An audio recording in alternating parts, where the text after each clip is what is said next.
নমস্কার বন্ধুরা, ভৌতিক রহস্য চ্যানেলে তোমাদের সবাইকে আরও একবার স্বাগত। ফ্র্যাঙ্কেনস্টাইনের মৃত্যুদূত এই গল্পের তৃতীয় পর্ব আমি তোমাদের কাছে আজকে শোনাব।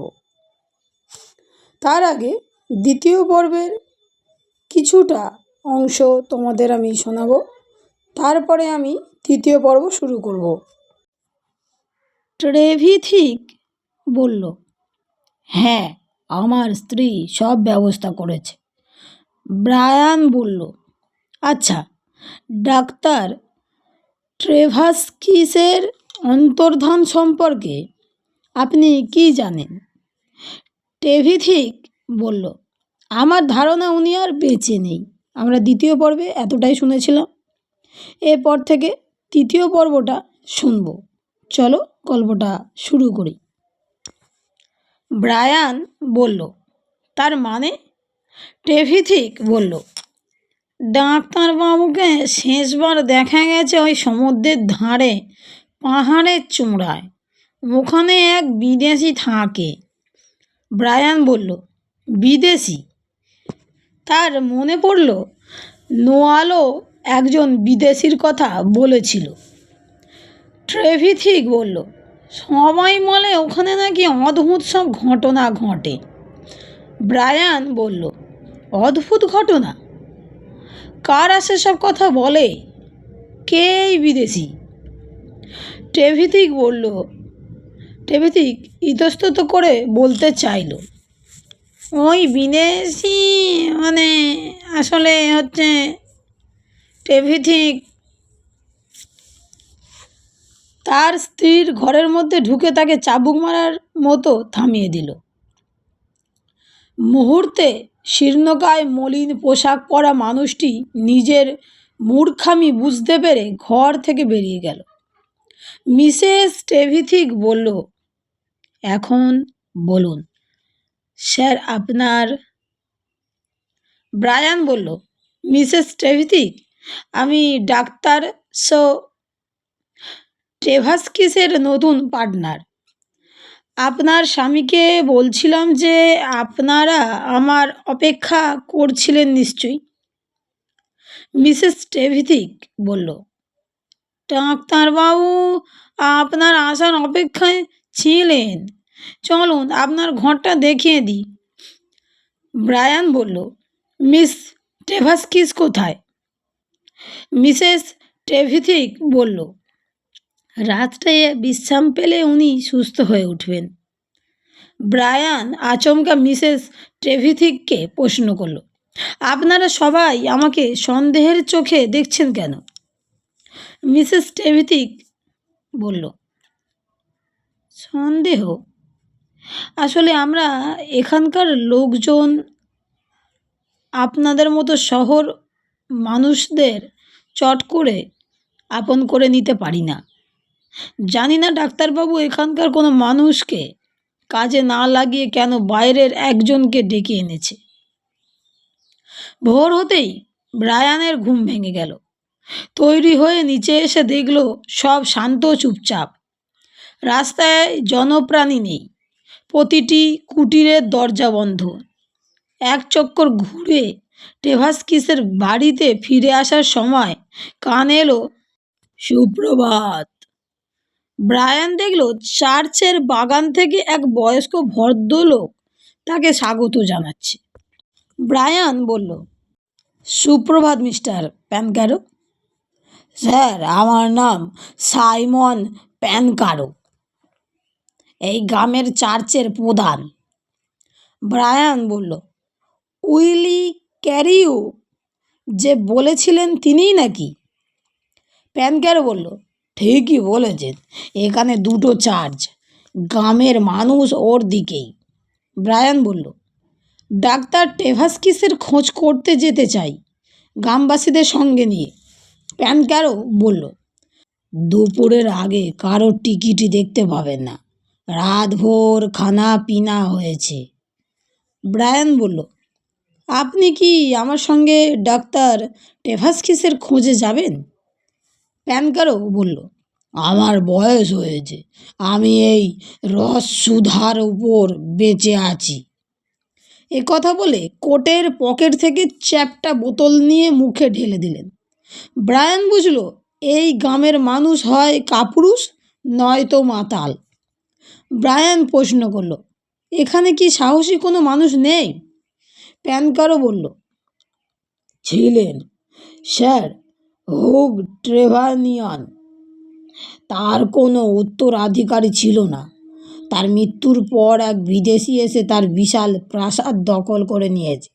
সেদিন থেকেই ওই বোস বাদরে আকাশে কালো মেঘ ঘনিয়ে উঠেছে। ব্রায়ান বলল, এই বিদেশির এলাকাতেই ডক্টর টেভাস্কিসকে শেষ দেখা গেছে।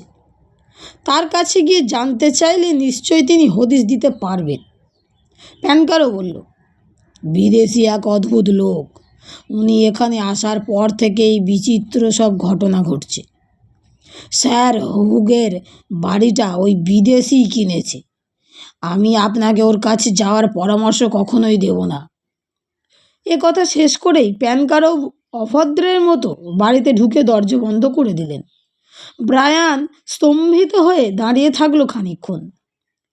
স্তম্ভিত ফিরতেই সে ঠিক করলো টেভাস্কিসের বাড়ির চারদিকটা এক পাক ঘুরে দেখবে। ঘুরতে ঘুরতে সে পাহাড়ের চূড়োর পাদদেশে চলে এলো। পাশে অতলান্ত সমুদ্র, মুখ চোখে যেন লোনা জলের ঝাপটা লাগছে। সূর্য দ্রুত দীপ্তি নিয়ে উপরে উঠছে। ঝকঝকে নীল আকাশ। ব্রায়ান প্রকৃতির এই অপরূপ শোভায় মন্ত্রমুগ্ধের মতো দাঁড়িয়ে থাকলো। ঘোর কেটে গেলে মনে হলো তাকে কে যেন ডাকছে। তাকিয়ে দেখলো হেলেন। সে ব্রায়ানকে জিজ্ঞেস করলো, বাবার খোঁজ করার জন্য গ্রামবাসীরা এসেছে। ব্রায়ান বলল, কারোর পাত্তা নেই, সবাই ঘুমোচ্ছে। এ কথা শুনেই রাগে ও দুঃখে হেলেনের চোখে জল এসে গেল। ব্রায়ান এগিয়ে এসে হেলেনের হাত ধরে বলল, চিন্তা করো না, আমি প্যানকারোর সঙ্গে কথা বলেছি। আমি ঠিক করেছি সবাই যে বিদেশির কথা বলছে তার কাছে তোমার বাবার ব্যাপারে খোঁজ খবর নেব। এই বিদেশি সম্পর্কে তুমি কতটুকু জানো? হেলেন বলল, এই বিদেশি একজন জার্মান ভদ্রলোক, অভিজাত সম্প্রদায়ের। আমার বাবা ওর কাছে কয়েকবার গিয়েছিলেন। ওর নাম কেউ জানে না। স্যার হুগ ওয়াটারলুর যুদ্ধে মারা যান।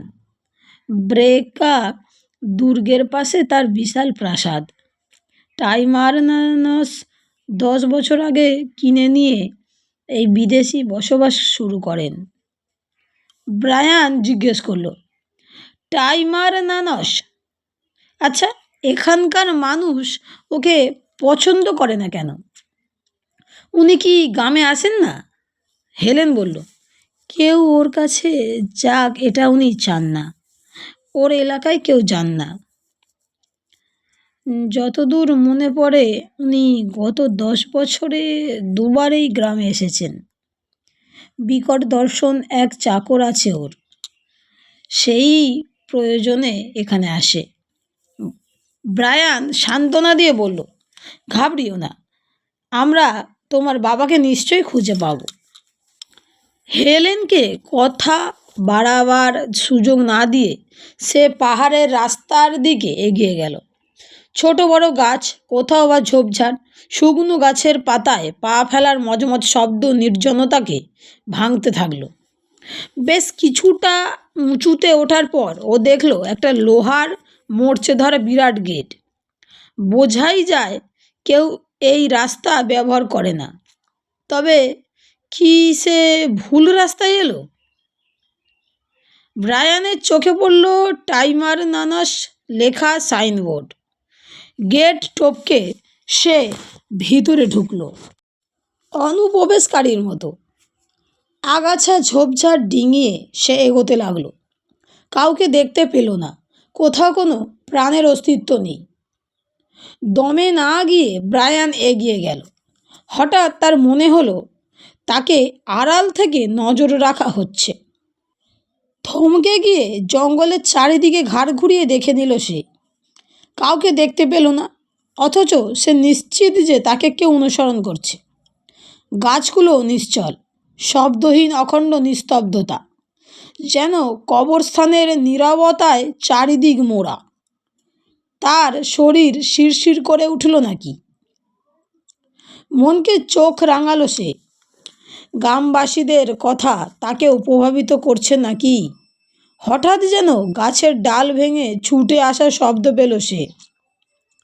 সচকিত হয়ে ওঠার আগেই তার অজান্তে মুখ দিয়ে বেরিয়ে এলো, কে কে ওখানে? সে কোনো জবাব পেল না, কাউকে দেখতে পেল না। আবার সব চুপচাপ শান্ত। ব্রায়ান এগিয়ে গেল। কয়েক কদম এগোতেই সে কিছু বোঝার আগেই ঝোপের ভেতর থেকে এক কিম্ভূত আকারের কিছু একটা বেরিয়ে এসে তাকে মাটিতে ফেলে দিল। তার গলায় সাঁড়াশির মতো কিছু চেপে ধরেছে। ব্রায়ান বুঝতে পারল।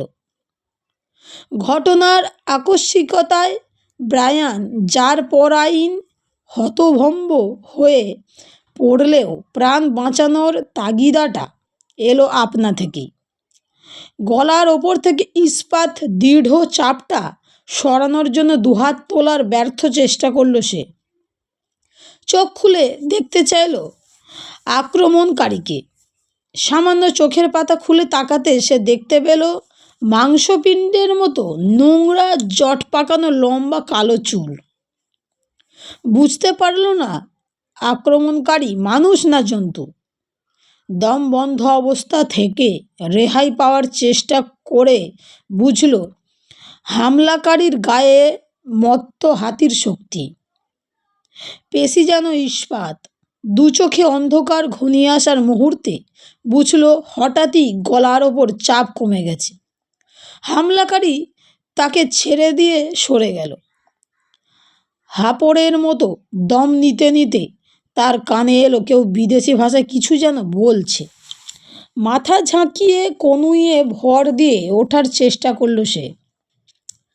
দেখল কালো ওভারকোট, কালো স্যুট প্যান্ট পরা লম্বা চওড়া এক মানুষ, আগা পাঁচতলা, কালোয় মোড়া, শুধু ভাবলে সহীন। মুখের রং সাদা, চোখ দুটো জ্বলন্ত কয়লার মতো। তার হাতে চাবুক। সেই চাবুক দিয়ে সে তার সামনে বন মানুষের মতো একটা মানুষকে চাপকাচ্ছে। ব্রায়ান জানে এই মানুষই তাকে আক্রমণ করেছিল। দেখল বিশাল মুখাবয়ব, বেবুনের মতো নাক, ঘোড়ার খুরের মতো মুখ, লম্বা দাঁত, কোনটা গোটা কোনটা ভাঙা। চোখ দুটো ভয়ঙ্কর, ভুরুর চুল ঘন হয়ে চোখের নিচে নেমে এসেছে। ডান চোখ এতই ছোট যে যেন দেখা যায় না। বাঁ চোখের মণি ঠিকরে বেরিয়ে আসছে। মনে হচ্ছে বড় একটা জাম চোখটাকে ঠেলে দিয়েছে। মাথার চুল পাগলা কুকুরের মতো ঝাঁকড়া। হাত দুটো বন মানুষের মতো হাঁটু পর্যন্ত দুদিকে ঝুলছে। কিন্তু পা দুটো এত মোটা ও ছোট যে ব্রায়ানের মনে হলো এই অদ্ভুত জীব চলতে পারে তো। আবার চাবুকের আওয়াজ হলো। সেই ভদ্রলোক রীতিমতো দুশ্চিন্তাগ্রস্ত মুখ নিয়ে ইংরেজিতে ব্রায়ানকে জিজ্ঞাসা করলেন, কি আপনার চোট লাগেনি তো? ব্রায়ান একথা শুনবে ভাবতেই পারেনি, তাই সে অবাক হলো। গলায় হাত বুলিয়ে সে বলল, সেরকম কিছু হয়নি, তবে এক গ্লাস জল পেলে ভালো হতো। লম্বা চেহারার ভদ্রলোক ঝুঁকে ব্রায়ানকে উঠেতে সাহায্য করল। আপনি আমার ওপর ভর দিয়ে চলুন, আর বাড়িতে নিয়ে যাচ্ছি। ব্রায়ান কৌতূহলী হয়ে প্রশ্ন করল, অসংখ্য ধন্যবাদ। আপনি কি সেই জার্মান ভদ্রলোক? ভদ্রলোক উত্তর দিলেন, হ্যাঁ, জন্মসূত্রে সুইজারল্যান্ডের। ব্রায়ান আবার প্রশ্ন করল, এই টাইমারনানসের মালিক তো আপনি? ভদ্রলোকের নির্লিপ্ত উত্তর। হ্যাঁ। ব্রায়ান আবার জিজ্ঞেস করলো, এই অদ্ভুত দর্শন ছবিটি কে? ভদ্রলোক বললেন, আমার একজন খাস চাকর। ব্রায়ান পুরো ঘটনাটা পরিষ্কারভাবে বুঝে নিতে প্রশ্ন করল, চাকর? কিন্তু ওরকম ভয়ঙ্কর জন্তুদের মতো? ভদ্রলোক বললেন, প্রকৃতির সৃষ্টি। আপনার এবং আমার মতোই ও একজন মানুষ। আমি চাকরি না দিলে অন্য লোকেরাই পাথর ছুঁড়ে ওকে মেরে ফেলত। ব্রায়ান জখমে হাত বুলিয়ে বলল, কিন্তু ও কি ভয়ঙ্কর নয়? ওকে সংযত করা কি উচিত নয়? ভদ্রলোক বললেন, আপনাকে আক্রমণ করেছিল সেই জন্য তো। আপনার সম্পত্তি রক্ষার জন্য পাহারাদাররা কুকুর যদি অনুপ্রবেশকারীকে আক্রমণ করে তো আপনি কি বলবেন? ওর নাম হুগো, প্রভুভক্ত বিশ্বস্ত কুকুরের মতো। আপনি আমার নিষিদ্ধ এলাকায় ঢুকেছেন, কেউ এখানে আসতে পারে না। আমার ক্ষতি করার মতলবে এসেছেন ভেবে হুগো আপনাকে আক্রমণ করেছিল। ভালো কাজ করলে ওকে পুরস্কার দিই, ভুল করলে শাস্তি দিই। আমার ক্ষতি করার কোনো মতলব না থাকলে হুগো আপনার কোনো ক্ষতি করবে না।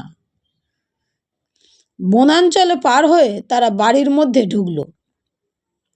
দরজা জানলা সবই প্রায় বন্ধ, অত্যন্ত ভগ্ন দশা, খুবই অগোছালো। ব্রায়ান ভেতরের এক দশা দেখে অবাক হয়েছে ভেবে ভদ্রলোক বললেন, আমি নির্ঝঞ্ঝাট মানুষ, বিজ্ঞানের উপাসক, নির্জনে নিজের কাজটুকু করতে চাই। আমার সাধনায় কেউ অযথা নাক গলাক এটা আমার পছন্দ না। আমিও অন্যের ব্যাপারে নাক গলাই না।